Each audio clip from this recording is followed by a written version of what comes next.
The sustain is there, and BeanJ bleeds to death. Sparda's gonna be next.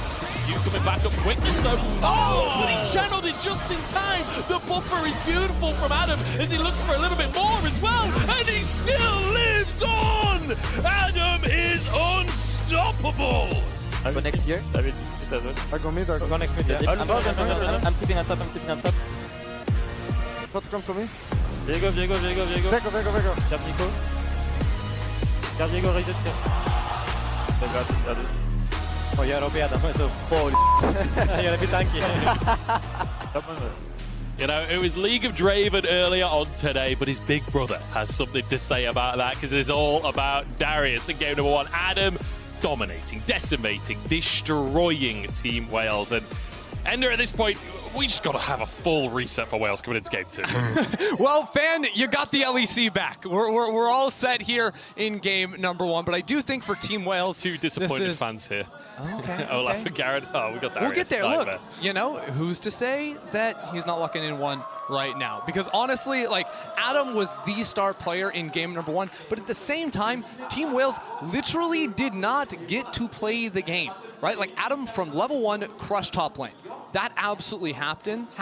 Team Wales need to find a way to stop that from happening, and then we get to see an actual game of League of Legends. Hope is down in the gutter for them right now, but if they're able to stabilize, I do think this team has talent to be able to fight BDS in the mid game. And I want to reiterate something we sort of tried to talk about during the previous game, but there was a lot of fights. And that's that, like, BDS have come in with quite an intelligent strategy here of like, you know, just really hard win your top lane. You know, that's a great strategy. Yeah, pretty smart. But Sheo, like, camping that top lane, forcing BeanJ to either respond or totally abandon his top laner. It really plays away from what Team Wales like to do. They love to be on the bottom side of the map, and it means that BeanJ doesn't get to do his customary, like, sort of level 3 ganks, that style that he's built up over the years. He has no opportunity to use it. Also, BeanJ now literally thinks Sheo is insane because Sheo spent like 4 minutes just not farming camps, sitting in the bush next to top lane. Like, BeanJ was covering and was like, this guy can't be here for 90 seconds, and then he just is. So, okay, into the draft now. I was wondering, do we see targeted bans at Adam? Darius is targeted, but you cannot forget, he can do the exact same thing on Olaf in terms of the early levels of the lane phase, and his Garen's no joke either. They actually just snap blocked the Renekton. All right. I mean, this is the thing. This is the beauty of having a player like Adam on your team that has these pocket picks. It doesn't mean he can't play meta picks. I mean, Renekton, like, when you think of the champions Adam plays, Renekton fits that style just beautifully. It's the best pick of the meta. Like, it still makes sense for him to play that meta pick and take it away from Sparda. Want to hear my tea? My tea is, I think Adam just locks in the Renekton because he's so confident in the top lane matchup, and he doesn't want to show any more of his 1v1 deck. You know, it's like, I don't want to show them that I'll just flash on you at Darius level. I don't want to show you what I do with my set. I don't want to show you any of that. I can just take the Renekton and crush in that 1v1. But already, I think this is a good start for Team Wales, especially with Kai'Sa coming in for topside as a very powerful pick. And again, if we can just neutralize top lane, BeanJ's allowed to play through Artemis on the bot side of the map. That is a completely different story for Team Wales in game 2. I've got to say, for me, it's quite disappointing that Sparda isn't like a Pantheon one trick. I feel like that is like Sparda, so real of you. You want like a bit more. Anyway, we do get a Taliyah coming on through, which not seen that much Taliyah. I think it's been banned every game today so far. And we are going to see that coming through for Nuke. I assume for Nuke. Depends on, we kind of have a double flex here, honestly. Yeah. The BDS are keeping options open, but I'm kind of with you on that one in terms of the actual assignments. Meanwhile, Nautilus, very common pairing with the Kai'Sa on the bot side. Really easy to just sort of set up the passive procs on the Kai'Sa. Good damage there too if you're looking for all-ins. Nautilus base damage is very, very high for those 2v2 lanes. But we'll see, because I mean, already I think that Team Wales are reading that it is going to be Rell into the jungle for Sheo, because otherwise maybe you keep options open and can play things like the Braum, but Braum plus Kai'Sa probably not your favorite 2 versus 2 on the bot side, so it all makes sense. They're just taking things that are not really too contested at the moment. Yeah, interesting to see the Jace ban. They obviously don't think Taliyah's going mid. And, you know, with the Nocturne ban coming on through, you'd anticipate if you want to take the Taliyah to mid, you probably want to ban something like the Azir maybe, like get rid of some of these difficult to deal with control mages for Taliyah. If they're not banning that, that does kind of signal that maybe it is going to be, you know, Sheo taking that, the the Rell going down into the support role as well. Yeah, in the meantime, Nocturne banned away. BeanJ did play that 4 times over the course of the summer. You know, makes sense from the region that spawned the Levi, right? The Nautilus, you know, lane swap, or the Nautilus, the Nocturne lane swap, all that nonsense gets taken away. So BeanJ likely just goes back to that Viego. Makes some sense for him. He was not able to have really much early impact, just tried to trail around the top side, but I think now you really are looking to have Kai'Sa completely neutralize top lane, and that frees BeanJ up to farm, and then play around his mid-bot side. Ezreal potentially going to be available for them once again. Crownie looking good in it in the previous game. Certainly a powerful pick right now.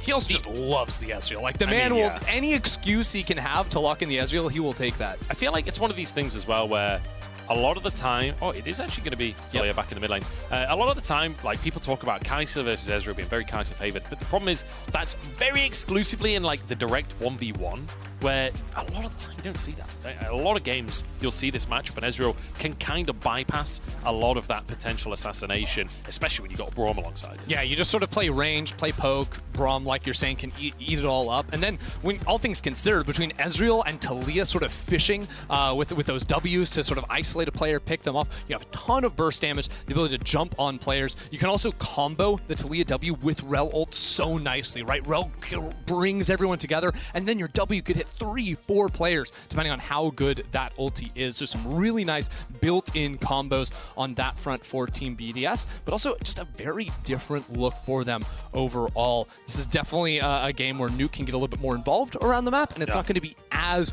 focused on Adam's lane dominance. I do like this composition from Team Wales as well, where you've got Sparda on the Cassante, who can kind of absorb a lot of pressure up at the top side. Like, I'm still favoring Adam after what we saw in game number 1, but I feel like you can kind of relax a little bit from BeanJ's perspective and look towards your bottom lane. Look towards getting this Kai'Sa ahead. You've got a Nautilus to set you up there, and you've even got a powerful mid laner that's happy to get involved in early traps as well. So I feel like Team Wales can shift their focus away from what's going on up top and play for those Drakes. And they're gonna have to, right? Because I do think they can get some pressure on the bot side.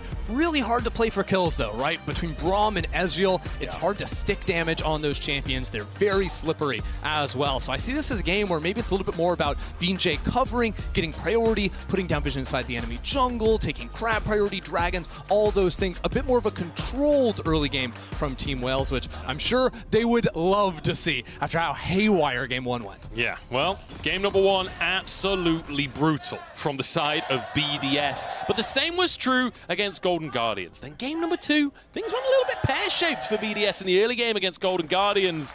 They still managed to come back and win by the end of things. But perhaps Team Wales can find some opportunities. Certainly a less aggressive comp from BDS. What we saw in game number 1, Artemis will get away. Yeah, if Nuke took the pathing around the left side there, I think there might have been an angle. Probably would have required starting W, which, you know, not preferred on the Taliyah, but it's always there. It's always worth shouting out, though, that BDS were really known, especially in their run in the spring split, where they made all the way to the finals. A lot of people had them as favorites to win that. Of course, we all know Mad Lions ended up winning that and moving on to MSI. But BDS were really known for a lot of level 1 ideas with the invade. And when you have Taliyah, Ezreal, Braum, like, those 3 champions are just nuts at level 1. So no surprise to see them go for that. Team Wales sort of navigate their way out of what could have been a potentially hairy situation. But it's all about putting early vision down inside the enemy jungle, right? You've got that ward on the blue buff there. Over on the side, that circle's not going to go away for a long time. I hate to break it to you. My telestrator just turned off. So we're going to have a circle on the minimap. You know, I like circles. Just be aware that there are jungle camps down there. Yeah, so... and there's a ward on one jungle camp. Just like in game 1. The circle has dealt with itself. All right. Yeah, no more circles. Don't forget as well, everyone at home, you might be able to win a circle or not. But if you connect your League of Legends account with Prime Gaming, you can get a Heimerdinger emote. It's experimentation. Yeah, his head's kind of like a circle. Yeah, it's sort of circular. Circle it's yellow, glasses. like it's similar. Yeah, circular glasses. We'll take that. It's good enough for me. As could be in trouble. Good little proc, but does get the aftershock, so it won't take too much damage. All right, so BDS fully aware of sort of the early pathing of BeanJ, knows he's got to be starting on the top side of the map. So now BDS walk in, donate the extra hit to share the gold there between Crownie and Labrov. But with the prio they built on bot side, and now with Sheo doing the exact same thing, just flipped onto the bot side of the map, it just looks like game one all over again. Labrov and Crownie look for the level 1 all-in with the Ezreal and Braum synergy, and now with that priority, instead of ganking, it's just going to be Sheo stealing away a camp. This dude loves to live inside the enemy jungle. Yeah, it feels like Sheo's literally just switched which side of the map he's playing for. Good little knockback onto Glory here from Nuke. Scatter the weak. Doesn't quite land. Flash available, but not going to go forwards here. BeanJ's in the area. Yeah, he actually read this invade happening. He didn't see it, had no info other than the fact that Labrov sort of went into the fog for a second. So by doing that and by not wasting any time, he now very likely snags all 3 camps on the top side. I think Sheo's going to continue playing around bot. There might be an angle to threaten a look at a dive. Probably not all inning for that, but if you want to do it similar to game 1, where it's denying away minions underneath the tower, now that he's found that the wolves are offline, could be an angle. Actually, mid lane might be a little juicier with how forward Glory is playing. It's really important Glory hugs that north-left side of the lane like he is now to deny that gank from Sheo. And with that positioning, can't really do it. North-left is an interesting combination of directions. North by north-left. That's a famous movie, right? Yeah, maybe. Yeah, we'll run with it. Why not? As Sheo wants to move into the mid lane. He goes to the upper west this time. Moves upwards. But Nuke has this wave in just a perfect spot. Sheo drops a ward out as well. Doesn't know that BeanJ's here, but BeanJ knows exactly where he is. Sheo actually using everything on the crab here. It's stolen away by Glory. Sheo might just have to flash over the wall here. He's kind of just duking it out right now for the time being. He's going to be... he still has Labrov flash. is here. Like, he was trying to buy time for the Labrov roam. Dude just completely sprinted up out of that bot lane. But it ends up looking a little bit like an int there from Sheo. Did have the flash to escape. Just thought he could live a little bit longer. Unfortunate for him is...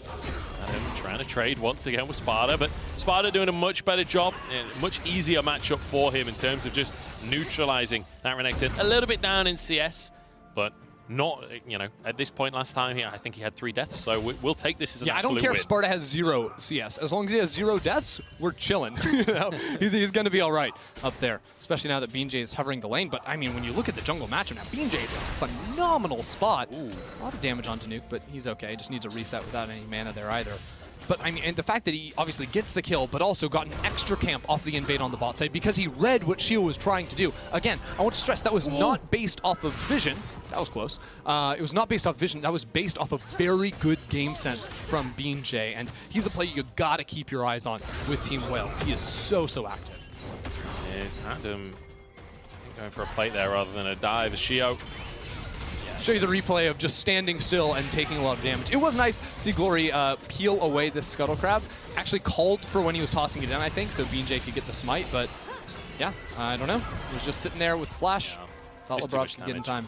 I mean, he was very tanky to start with. I think the thought process was, oh, these guys don't do any damage, but that was actually just Aftershock. Once Aftershock was gone, he just ran out. I also think he thought he had 2 kills there. If he could stall so that Labrov could flash jump to him with the W, bot lane. Speaking of Labrov, getting his passive stacked on up on both players here. Good damage coming out from him and Crownie in the bot 2v2. Doing a good job building a bit of a CS lead for themselves as we continue to just spar in every lane. And it has been enjoyable watching these laning phases, but with Drake up now, you can anticipate... Oh, no. Unlucky. Unlucky. Hits the minion there for Bia. But yeah, Drake started up now by Sheo. Could be a catalyst for a fight. Yeah, Nuke's just sort of been tanking damage in the mid lane to get the prio here. And has fallen a little bit behind. Glory did very well on the CS front in game number 1, too. But this is exactly the same. 6.5 minutes in, Sheo just starts up the Drake. BJ's looking for damage. This could break out into a fight, but the Dragon's almost already gone. Yeah, be in trouble. In fact, it's Labrov that's in trouble. Taking down Drake. Gets picked up by Sheo. Still has flash. Luckily, saved his flash in the previous Dude, the man is just, it's like Paul Atreides in Dune. Timothy Chalamet, you can just see the future. He knew he could use that to save himself. All part of the plan. Yeah, all part of the plan. He gets away, gets the Drake for his team. But hey, so far so good for Team Wales. Over 1,000 gold up right now. 2 kills on the board.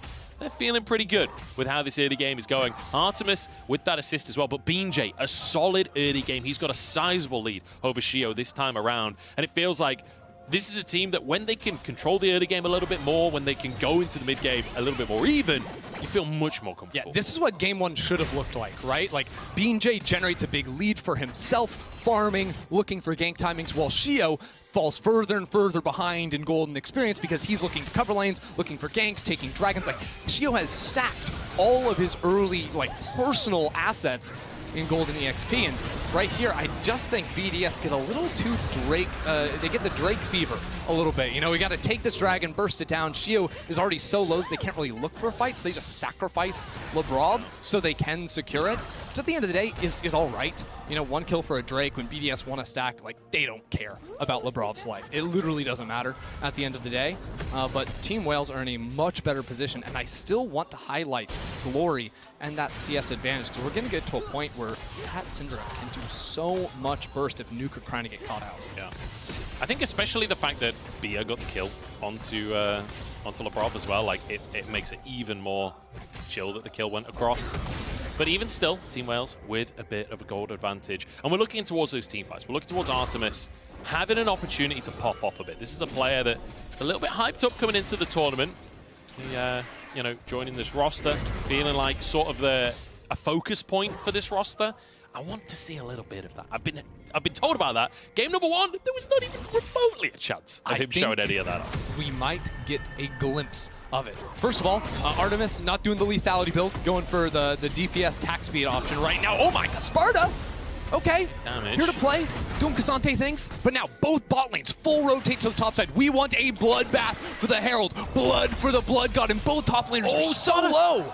Adam's trying to solo kill Sparda, and he's got him under the tower in the meantime for the 2 for the Drake. True Shot Barrage hits 4 players as Nuke tries to get the flick back, but BeanJ flashing onto him, forces the flash out from Nuke as well, but BeanJ might have gone too far for this one, but Labrov goes down! The reset can't come on through, but the hook can! And suddenly, Team Wales, they're feeling like an orca! Team Wales just completely ignore Adam. Doesn't matter, he gets the solo kill on the top side. They run the exact opposite direction. Exactly how they needed to team fight. Glory pumping out so much damage next to Artemis. Though both players virtually untouched in the fight. That's what we needed to see. Team Wales are here to play. It all starts with Adam jumping over the wall. Sparda didn't have a ward in the brush and just gets absolutely decimated. Meanwhile, this Arcane Barrage, or the True Shot Barrage, rather, this is like Crownie's Comet, except it's the one that took out the dinosaurs, man. Look at the damage that comes through from this. Like, that is insane. The fact is, Adam was not close enough to the fight for it to matter. BeanJ realized that, transforming into the Sejuani to lock up Labrov, continue looking forward. He does fall at the end, but BA sees the moment to follow up. Artemis dives in with that killer instinct on top of it. Absolutely fantastic stuff. BDS, off the back of tempo, do still manage to get that Herald for themselves. You know, Team Wales did have to go some resets there. But all things considered, a much, much better showing here to start off game number 2, and BeanJ wants to keep this ball rolling. Most importantly, Glory picked up 2 of those kills. He's now just snowballed ahead of Nuke. Like, he is dramatically ahead in that mid lane at this point. And Artemis as well, getting a bit of gold influx too. This is really nice. So both teams have flipped sides of the map, setting up a dive on the top side while plates galore ready on bottom. Now, they can kill this turret. They're going to require like probably 10 autos or something on top of this Herald to bring it down. But now that Labrov is here, there are options. I just don't think they have the damage to kill Sparda while the turret is still up. So he can squeak on out of that one. Meanwhile, Glory in a lot of trouble. Great ult! He's knocked back. The flash does dodge away from the flick back. It's a fantastic ult. Adam dives forward, finds the stun. Nuke doesn't have cooldowns as the threaded volley flies in. And Dominus dominates again. Adam, over and over. When he's on the roams, he always finds the ability to impact the map. That was absolutely gorgeous. I mean, comboed with the Weaver's Wall from Nuke that brought Glory into that direction as well. Really nice stuff. And I feel like that's 2 kills in a row now. Sparda and then Glory, both of them just not ready for what Adam's bringing to the table. Not ready for the sheer aggression that this player, this patented aggression from Adam. Yeah, and it all happens, well, I think Team Wales trying to do a little bit too much. They're catching wave top lane, wave bot lane. BeanJ had started up the Dragon as well, so there wasn't really any coverage on Glory, who thought he was all right. The Weaver's Wall ruins everything, and Sheo with the steal in, out, easy as that. That was stylish, actually. Crownie with the WQ to burst it down with him. Sheo steals the Drake, gets on out of there. It is a Cloud Soul. Not ideal for BDS, but hey, 2 Drakes back-to-back. You're happy with that one? BDS didn't even end up losing that many turret plates off of it either, so that's 2 gone in the top side. Probably more now that Sparda has no one to stop him here. on that next wave, as he goes for a little proxy to guarantee that he can get just one more. But even bot lane, Artemis only got the 2 solo ones, so that's not going to be too disruptive in terms of the overall gold, especially with BDS now up to 2 Drakes again. This is a team that, at least, I think, got like 17 dragons in a row back in the spring split. It was part of their crazy run into playoffs.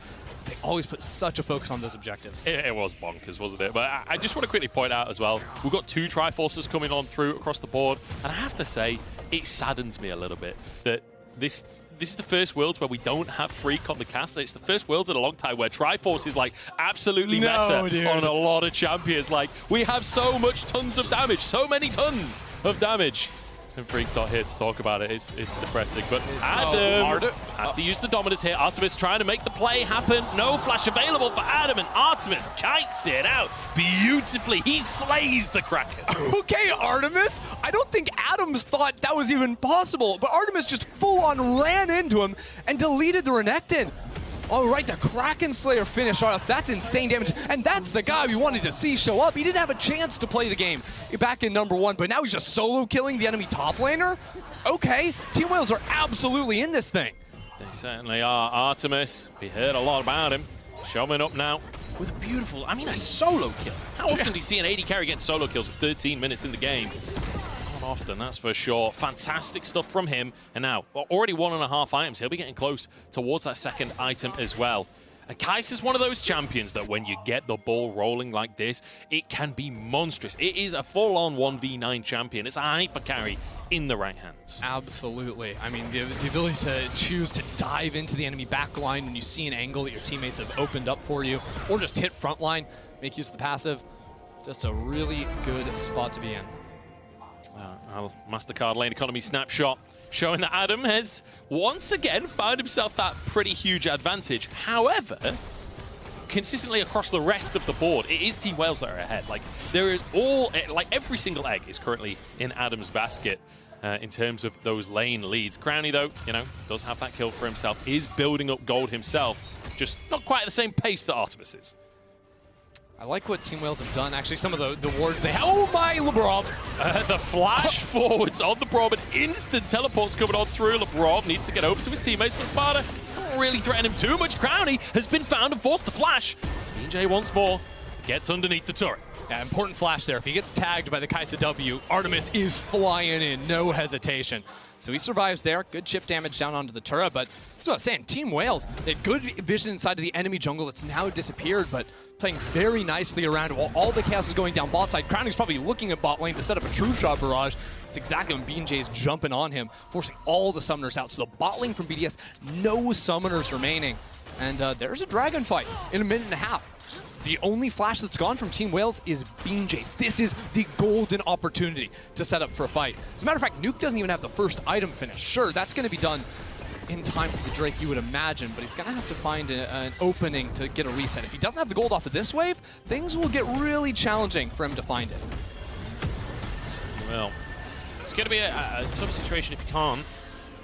I honestly think BDS with 2 Drake, they might just give this dragon. I don't think items-wise they're in a good position to fight, and they could trade it for the Rift Herald that's going to be spawning in 15 seconds unless Team Wales decide to fight them here, and then things might get out of control for BDS.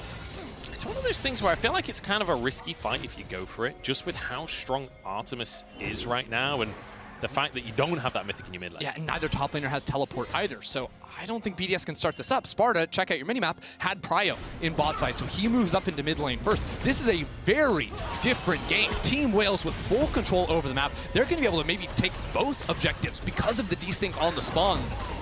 Maybe just set up for a pick if Sheo tries to step in. Sheo is on a ward right now, and it's good he realizes this because that was almost deadly. It's great to see this kind of play coming out from Team Wales, though. Not just like, hey, we're kind of ahead in our carries right now, let's force a fight, but like, let's leverage that advantage, let's take control of the game. And like, this cool, calm, collected gameplay, after game #1, it's great to see them able to fully mentally reset, come into game 2 looking strong. Now they set up a potential dive. Yeah, Nuke can't step up here with the Rift Herald going down. Turret's gonna fall. Adam is still pushing in bot side, so BDS had control over bot side river, now have to react to the Herald in mid. Poke attempt to shield gets chunked. Sheo dashes out, does get himself out alive, but hey, second charge acquired. Adam, in the meantime, is trying to get some gold for himself, trying to find that advantage. Zatipi is channeled by Glory. Adam is just sticking around. He really wants this tower. Okay, slice and dice out. But hey, squeezing every bit of value out of his position as he can. But look at this. Team Wales have given up control over the bot river. Now BDS are the ones walking in. They've got the wall going down. Glory can't get out. Oh, Glory knocked back once again. These walls have been fabulous from Nuke. And he takes them down. That's Glory out of the picture. I think that was a shutdown, if I'm not mistaken, as well. Drake up. Crownie already starting that one off. And BDS, we've just been saying how Team Wales are in a great spot. And suddenly, BDS, they find themselves the Drake. That is a huge blunder from Team Wales. I mean, first of all, Glory has flash there. Unless it was 1 second off. Like, he could have gotten away from the Weaver's Wall. But on top of that, deciding to play for the Herald in mid and steal enemy wolves instead of setting up in the bot river gives BDS the third Drake of the game. It allows Adam to get that mega push, and then BDS set up the pick inside the jungle because they just walked in and cleared everything away. That's a massive error from Team Wales. They're still ahead ever so slightly, but now it is go, go, go here with BDS on Soul Point. Yeah, Wales ahead in gold, but BDS slightly ahead in our win probability there, powered by AWS. They're feeling pretty good in terms of, stacking these Drakes, in terms of the way that the kind of macro matchup has been going. Yeah, and also the items were massively favoring Team Wales. I didn't quite catch if Nuke had gotten the reset off to finish off the mage item, but I felt like it was dire. Okay, the follow, Artemis! That's a lot of CC, and that's a lot of damage. BeanJ grabbing a kill onto Crownie. Even Ezreal can't survive that kind of onslaught. All right, PA, that was gnarly. And they just get mid-tier too. The Herald that went down chunked this turret out easily enough. I feel like we literally just criticized Team Wales for like mispositioning, getting caught out, and then literally the opposite exactly. Yeah, happened. that's the thing though, is that Team Wales have been playing sort of like a lot of these micro skirmishes very nicely, looking for picks. They've had great vision, all this stuff. The error previously was a larger macro error, in my opinion. Here we have it though, nice little bump. I mean, that is just gorgeous from Nuke. Absolutely fantastic wall to set up the play. That's twice now that he's got the knockback with the wall as well. But then Crownie trying to go for a recall. He was just spotted on that ward, and there we go. A little slow in the reaction to seeing that ward. Everyone just flies in from across the map. And I feel like this game too, so much closer, and rightly so, because this is our featured matchup presented by Mercedes-Benz. We were all hoping this is going to be a bit of a banger. We were all hoping to see that VCS spirit coming through from Team Wales, and I feel like we're really seeing it in Game 2. It is here in Game 2. Artemis has the Navori Quick Blades finish as well. He is doing some serious damage. Team Wales continue to play this pick style, fly at you, burst and get out. It's going to go very, very nicely for them. Right now, though, BDS, look at the investment in terms of control wards on this bot side, or bot side. We're on the top side of the map, aren't we? Yeah, that's where Baron spawns. Okay, on the top side of the map. Unless we're playing Wild Rift, it's flipped sometimes. Nice Weaver's Wall just to push them back off the tower, so Artemis can't step up and hit the minions there. So that means free tower in the mid lane. Really good use of the ultimate just to guarantee that one. Although Wales could look for a fight. Might try and find a way in. Honestly, though, Nuke, his Weaver's Walls have been fantastic this game. Like, I feel like Taliyah is one of these champions you often see in pro play, and the Weaver's Walls are often the thing that decides whether or not you're a good Taliyah or a great Taliyah. And I feel like, so far, Nuke having a fantastic job on those walls in the fight. Sparda almost getting stunned up there, will walk away with his life. Ezreal's just got a straight-up A-ramp. I love it. I feel right at home. That's my preferred method of League of Legends. Just all random, all mid, have a good time. Team Wales, though, the Shy's preferred method of League of Legends. That's how he practices famously. Yeah, look, and me and the Shy, we go way back. Kate or who? No. Me and Shy, I'm the #1 fan. We both play around. Smoke the whole pack, as they say. BeanJ, that's what they say these days. Oh my. Sheo's in an interesting position. No one's really here to follow up off of him, but nobody spotted him either. Yeah. I wonder, there's a world where they could start 3-hitting on Baron, on Vision, and she was just in the jungle. Let's hold that thought, because Adam has been caught out. He stepped way too far up, or as the Artemis almost going down there, but still finds the kill. That's twice now that Artemis gets a pick onto Adam in the side lane. BeanJ stepping in. He's not been spotted just yet. Still hiding away in the brush. BeanJ now spotted. Labrov is here. The CC is there, but So is BeanJ managing to get over the wall with the ultimate. Yeah, I think BDS got lost in the sauce there a little bit. Mainly Adam just overextending on the bot side of the map was probably 10-15 seconds ahead of the play, because realistically, with that flank spot from Sheo, you just want to start Baron, pull the players into that choke that BA is standing in, and then all of a sudden Sheo's hitting 4 people with the ultimate. Like I talked about in draft, the Rell ult plus the Taliyah double is an insane combination. But because Adam gets overextended caught earlier, they can't start the Baron, and also going on to BeanJ, he's just too slippery. We saw what True Shot Barrage can do to 4 people earlier on with no items. Yeah. Now we've got 2 items on Crownie. If you can get them stacked up like that, it's perfect. That's nice. I'll raise you though. 3 items Runon's Hurricane on Artemis, and this isn't any of that nonsensical double lethality Kai'Sa in the bot side. No, this is a tank killer build right here. The front line, you have 3 melees, they're going to be on top of each other. Runon's bolts hitting everybody. BDS, they kind of need to get a bit creative on how they're going to approach these fights now, as Soul has just spawned onto the map. Labrov could be caught, does get stunned, but will walk away with his life, still leaning towards that Baron for BDS. But at this point, they could, I mean, Team Wales maybe could just send someone to solo the Drake while Baron is contested. It's a tough spot though, because Team Wales are sacking side lanes because they need prio and mid to contest the objectives. BDS are under not the same pressure, right? They're the ones on Soul Point. They can give this Drake and trade it for a top lane turret, for pressure on the inhib to start hitting onto the Baron. If they start hitting Baron now, similar to the last fight, where Sheo had the flank, Adam can run down through that topside jungle and have a really good pinch. I think that's what BDS are going to look for. Baron kicked off here, and it could be dangerous for Team Wales. They've got to come contest. No They've blue got trinkets. To get vision. There we go. Blue trinket just used the last one, so they know it started at very least. BeanJ wants to move in. Labrov on the front line as Nuke. He's waiting to get that perfect Weaver's Wall. He wants to split the team up, and he'll be able to do so. 3v5 for the pit right here, but BeanJ trying to get involved. Sparda separates himself from the team as the pullback onto Sheo. Looking good for Wales so far, but a trade 1-for-1. Huge. And now the knockdown comes through. BeanJ obliterates, and Artemis is here to clean things up. A triple already as Nuke left alone and will be taken down. The Void Seeker won't find its target, but BeanJ will. The VCS is here to play. BeanJ shows up in a big way. That man just tears them apart. Look at this, the Weaver's Wall barely misses Glory. That would have ended the fight right there if they could jump on. But between the scatter of the weak and then eyes on BeanJ here, they burst the front line. BeanJ transforms into the Rell, and then look at that, the triple stun off the Q, the knock-up jumping on in there, and then just picking up player after player.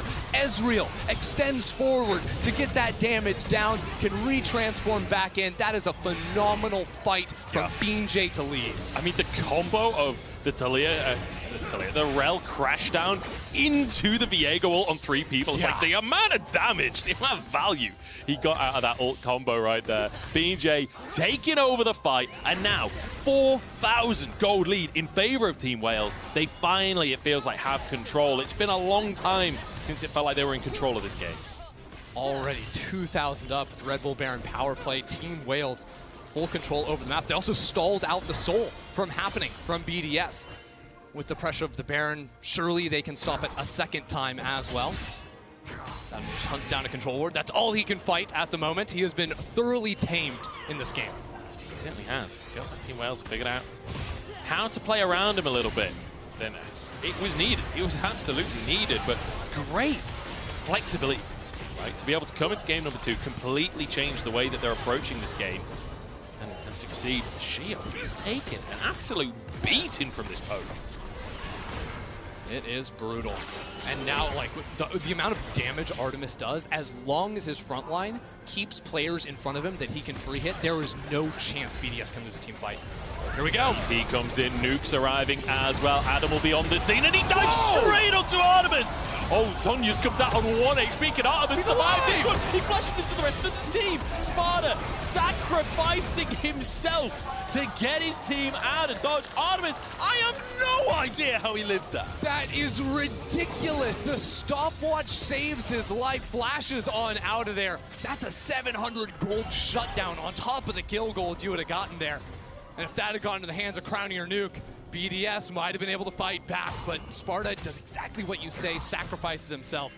And now they're back in the thick of things. Corey TP's in. to be in trouble for now as Sheo trying to escape as well. Drake not up for another minute and a half, so BDS will be able to get away. I think Glory wanting to find more out of that TP. They still want it. They have full vision of the jungle. BeanJ's on a warpath right now. He is, but he's also kind of lonely on that warpath. The rest of the team not really close enough to follow up, just takes a good chunk. Has to back away. Still though, I mean, this Baron play didn't really amount to much of anything. They were up 1,800 off of the team fight. Now have lost 700 because Crownie's just been free farming on the top side. Team Wales went a little bit of hunting, and the great teleport Weaver's Wall play here from BDS just saves this Baron play. It neutralizes it entirely. Adam with great flash forward. The damage is barely not connecting. And then, oh yeah, Sparda, what a save, man. Glory as well. Scatter the weak onto Adam that pushes him away. One more auto would have done the trick. Glory literally saving his I AD literally carry. couldn't see the Syndra orbs underneath all of the particles. I don't think BDS saw them either. I'm not even sure if it was a stun or if it literally just pushed Adam away, like far enough away that the auto attack couldn't come through. It doesn't really matter. What matters is he saved the day, he kept Artemis alive, and he kept Team Wales with their advantage. Two big objectives coming up. 30 seconds on Drake. I don't think BDS can fight that. Look at the vision. Team Wales have full control. BDS are going to flip the map and play for topside pressure. Maybe they could even hit that inhibitor tower, get some pressure in there. They also are going to put down deep vision inside the enemy jungle with just 2 minutes ahead of the Baron buff. It's very important that they're in a good position to fight for that. Last time, kind of threw around there. Team Wales won a fantastic fight. BDS can't let it happen again. Now, this time around, BDS don't have the opportunity to leverage the Drake pressure, right? They're just going to go for some resets here. Accept the Team Wales, get a second Cloud Drake for themselves. And we kind of reset to 0 for a little bit here, where we've got a bit of a gold lead, but the Drake lead is kind of diminished at this point. We've got 2 minutes until Baron, and we're getting to the point where all of the carries are starting to get multiple items. All of the carries are starting to get to like that late game team fight stage. Right now, it's a sprint for big items. Can you get them in 90 seconds? Can we even get Sparda here? He's going to be running, but that's a Weaver's Wall. Flash is available. I don't know if he'll be able to get over there. It does dodge. Oh, nice little flash. Gets creative, but he's dashed into 5 players, so a little unfortunate. It's not worth... Oh, he actually did use the flash. I was going to say it's not worth using the flash. You can respawn, have that for the Baron fight. But yeah, I was going to say big items. Gargoyle, Stoneplate, finish off. Can BeanJ get a Guardian Angel? That would be large. Cyril's Grudge just completed for Crownie, so that's going to be big. And Nuka's working towards his third. At the same time, Artemis is so far ahead of the curve and has just been sitting on 3.5 items for a long time. So if he gets a reset off in the next few seconds, that could be yet another big purchase on top of the red buff that's up for grabs. Yeah, Crownie with that Tiamat as well, so his wave clear will be that much better too. And our eyes move towards this Baron area, right? 40 seconds until it comes up. Yeah, BDS currently in the area looking for vision. It's just a GA full from Artemis, so that's a thing you have to worry about. 2 stopwatches on Team Wales as well. So all of the active effects are in favor of Team Wales. That's where we have to check in on flashes. No flash on Adam, no flash on Sparda. Artemis's flash is going to be coming back right around the time that Baron spawns. So Team Wales not in too bad of a position here, as long as Artemis can get that flash back online. Luckily for BDS, Adam's flash is like synced up with Artemis because he literally flashed on Artemis in the last fight, causing Artemis to flash. So, good little flick back on BeanJ. He'll get out with his life though. Sheo once again trying to get cheeky with it, but spotted in Pixel Brush. They'll clear that ward, and BDS maintaining vision control. Team Wales fighting for this mid-prio. It feels tense here, Ender. It absolutely does. Team Wales just want to stall for about 30 more seconds so that Kai'Sa flash can get back online. Take mid-prio. Look at the wards. They have wards on the blue buff, on the wolves, on everything. They can see the approach from BDS, and that makes it so hard for Sheo to accomplish anything. If Sheo's going to find a big ult, it needs to come off of a flank or off of the Weaver's Wall setup. That's what Nuke is looking for. Check out his positioning in top lane. He's looking for an angle where he can pinch Team Wales in river, potentially. If he can find that angle, but so far Team Wales have been disciplined. They've been working together, but they've been staying as a group. There's no rush. And remember, BCS not managing to get a win so far in the tournament. Team Wales, this is not just about them staying in this best of 3. This is about getting VCS as a region on the board here at Worlds. I think Nuke has a purchase here. He just went for the reset. Let's check it out. No, just another needlessly large rod. No Rabadons coming online just yet. I mean, as far as tier 1 items go, that's still pretty big. That's not bad. You're right. But it's no death cap, is it? It's no death cap. We would love to finish that big damage item off, but I will say a lot of the value Nuke's been bringing so far this game has been the Weaver's Wall. You see the gold difference still. I mean, it's been in favor of Team Wales for basically half, if not more, of this game at this point. It's been so close though, right? Team Wales just been holding on to that 2,000 or 3,000 goal lead for a long, long time, not letting it slip, but not turning it into much else either. BDS did a really good job of stopping the last Baron with a good team fight, but here we go. Team Wales want to fight. Artemis needs to be able to hit targets. If he can, I don't think BDS can stop him. Just get burned through this one. Oh, True Shot Barrage does it go for it! Oh, it couldn't have been closer. But the smite is there for BeanJ. The smite is good. And BDS, they just get the Baron taken off of them like candy from a baby. Highway robbery. Okay.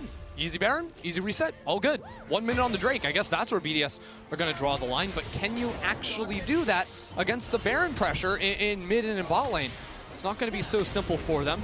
Crownie stealing away the blue is a very nice pickup, and I actually think BDS just want a full wait for their next items, right? They need Hydra on Crownie, they want the Rabadons on Nuke, because their damage is kind of lacking. They have a ton of upfront burst damage, but when you compare a Taliyah and an Ezreal to just free-firing auto attacks from that Kai'Sa, it is just not going to be close.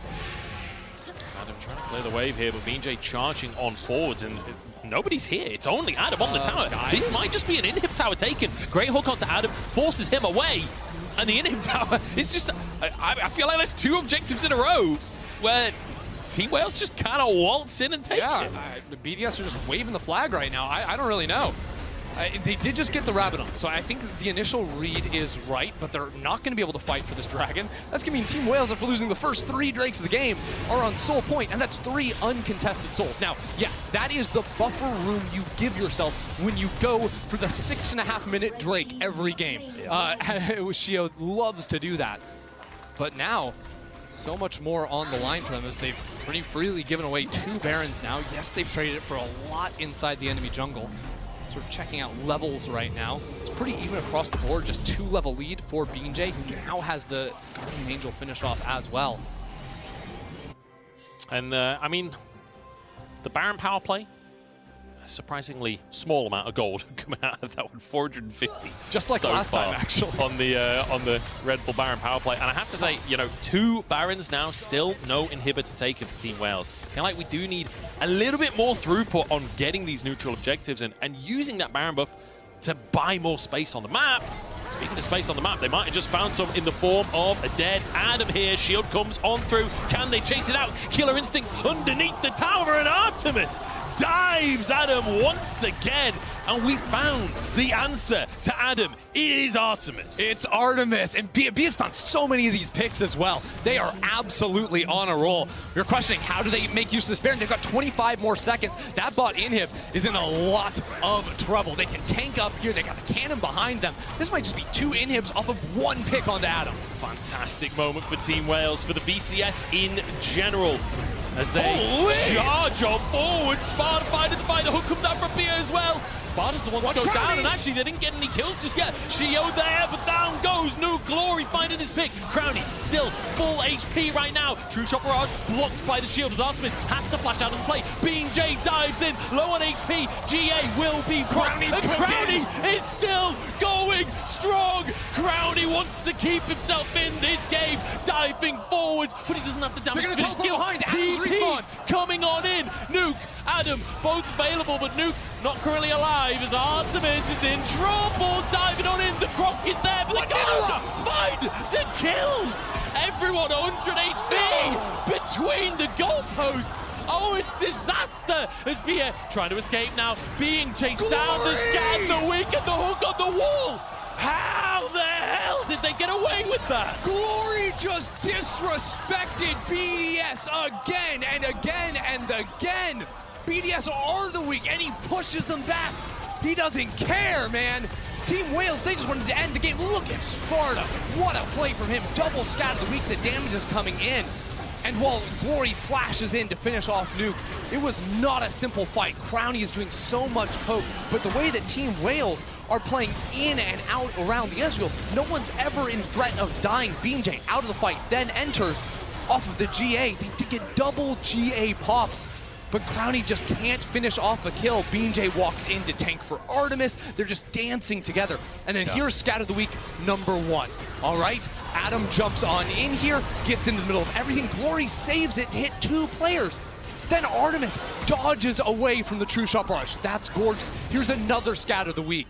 BA surely dies here, but that play stops Adam from getting the slice and dice through the minion wave that would have gotten the kill. It's so insane. Glory just denying everything. Even before the big ones we saw onto Adam, he actually got a Scat of the Week onto Crownie that denied him following up onto the stun on Artemis. So it's like there was even more of them.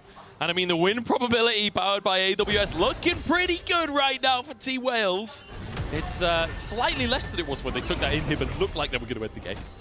Still looking good for both Team Wales and for the VCS. This next fight is about to go stupid. It's about to go crazy, man. We got 40 seconds on the Baron. BDS gave it last time. They're not going to let that happen again. And nobody has summoners. There's not a flash on the Rift. No one's going to have it up in time either. So it's time to look. Oh, the knockback onto Adam. He's pulled into the enemy team. He's got a bit of sustain, though. Walks away with his life for now. And Labrov not so lucky. Artemis charges in for a second. Crownie jumping forwards, but that might have been a mistake as he's shut down. Sheo is there. They know it's over. Artemis, we were told that this man can carry games, and my God, what a performance on Kai'Sa. Team Wales got tired of waiting around, and Nuke got tired of playing the game, man. Just full-on sends it in. I guess he was trying to snipe the minion wave, but that is it. Team Wales bounce back. They play an honest game of League of Legends. None of that Darius nonsense in the top lane, and it's Artemis who destroys BDS. Team Wales coming in looking huge, looking like the biggest mammal on the planet right here. 1-1 in the series now, and I think a lot of people at home will have counted Wales out of this series, right? Even before the series started, I think most people around the world were anticipating BDS being the favorite. Then game #1 is an absolute stomp. And I think at that point, the hope for the VCS had just about died out. But Team Wales answer back. Artemis, what a game on this Kai'Sa. The whole squad, fantastic stuff. It was such a hard-fought game, too. It wasn't a crushing performance. They neutralized Adam early on. That was nice. But it was really that Baron team fight where BeanJ got the transform into the Rell, lined up everyone, and Artemis is just boom, boom, boom, just blasting them away. That was a gorgeous fight. And from there, Artemis and Glory with the Syndra performance just took over. I've got to say for me as well, like one of the biggest moments in the game was when Artemis just took Adam on in a 1v1. Just basically said, right, look, Adam, you may be ahead, but I'm even more ahead. Just takes him down. Phenomenal stuff from Artemis, from Team Wales, and it means we're going at 3 games. We're going to jump into a break, and we'll be right back with the Decider.